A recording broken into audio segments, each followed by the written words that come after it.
Welcome to Dreamweaver Crocheting with Love.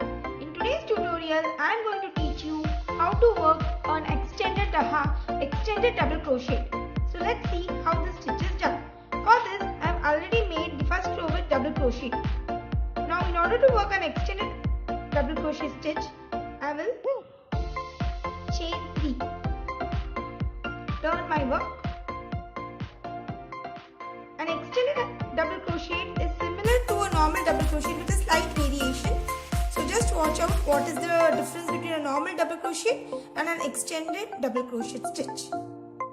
I'll insert my hook into this first double crochet, pull the yarn through it. I'm having 3 loops on my hook. Yarn over, pull through the first loop, again yarn over, pull through the next 2 loops, again yarn over and pull through the last 2 loops. So this is how a extended double crochet stitches work. Just watch carefully. Yarn over, insert the hook into the double crochet stitch, pull the yarn through the stitch. I am having 3 loops on my hook.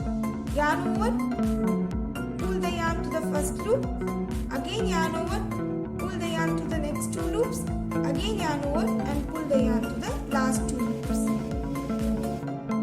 So this stitch is very easy.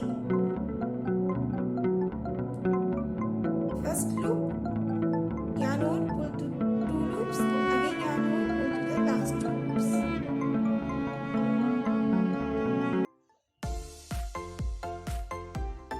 First loop, yarn over, pull the yarn to the next 2 loops, yarn over and pull the yarn to the last 2 loops. So this is how an extended half double crochet stitches worked. So I hope it's clear to you. If you have any queries, please let me know to the comments. Thanks for watching and have a wonderful day.